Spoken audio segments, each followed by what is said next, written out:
साबिक वज़ीर हरीश राव ने ज़िले संगारेड्डी के गम्माड़ी दला मंडल में डंपिंग यार्ड के क़याम के खिलाफ एहतजाज करने वाले किसानों और मुकामी लोगों से मुलाकात करके इज़हार यगानगत की। इस प्रोग्राम में अरकान असम्बली सुनीता लक्ष्मारेड्डी, चिंता प्रभाकर, मानिक राव, रुकन कानून साज कौंसिल एस राजू और दीगर अहम कायदीन ने शिरकत की।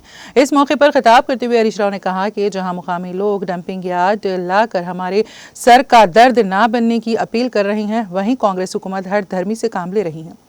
उन्होंने कहा कि डंपिंग यार्ड के क़याम से मुकामी लोग खदशा जाहिर कर रहे हैं कि माहौलियात को नुकसान पहुंचेगा, नरसापुर झील आलूदा होगी और लोगों की सेहत मुतासिर होगी, लेकिन रेवंत हुकूमत इस जानिब तवज्जो नहीं दे रही है। हमने माजी में यहाँ के लोगों की ख्वाहिश के मुताबिक इन कामों को रोका था, लेकिन कांग्रेस हुकूमत जिद पर है।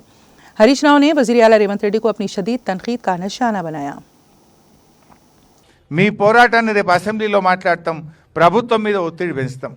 ఎయిర్ ఫోర్స్ వాళ్ళు కూడా చెప్తున్నారు, ఇట్లా ఎయిర్ ఫోర్స్ ఉన్న కాడ 10 కిలోమీటర్ల చుట్టూలో డంప్ యార్డ్ పెట్టద్దు, మా విమానాలకు పక్షులు అడ్డం వస్తాయి, మాకు ఫ్లయింగ్ జోన్ ఎఫెక్ట్ అవుతుంది అని ఎయిర్ ఫోర్స్ అకాడమీ వాళ్ళు కూడా చెప్తున్నారు. ఎయిర్ ఫోర్స్ వాళ్ళు కూడా ఇక్కడ డంప్ యార్డ్ పెట్టద్దు అని చెప్పి కలెక్టర్ గారికి లెటర్ ఇచ్చిండ్రు. మరి ఎయిర్ ఫోర్స్ వాళ్ళు పెట్టినా కూడా నువ్వు స్పందించవా? ఇవాళ ఈ గుమ్మడిదల వాళ్ళు అప్పుడే ఎయిర్ ఫోర్స్ దిండిగల్ అకాడమీ పెడితే వీళ్ళ భూములన్నీ పోయినాయి. ఆ రోజుల్లో 15,000 ఎకరాల భూములు పోయినాయి. ఆ ఎయిర్ ఫోర్స్ అకాడమీ పెట్టి అట్లా పరిశాన్ చేస్తుంది. ఇప్పుడు మళ్ళా డంప్ యార్డ్ పెట్టి ఉన్నోళ్ళను బతకనియకుండా ఇట్లా పరిశాన్ చేయబట్టిరి.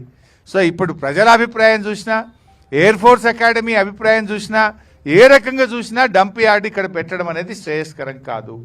ఆలోచన విరమించుకోండి, మీ టిప్పర్లు వాపస్ తీసుకోండి, మీ పోలీసు వాళ్ళందరినీ కూడా వెనక్కు తీసుకొని ఇక్కడ ప్రజాస్వామ్య పద్ధతుల్లో ప్రజల ఆలోచనల్ని గౌరవించాలని చెప్పి కూడా ఈరోజు మేము డిమాండ్ చేస్తూ ఉన్నాం.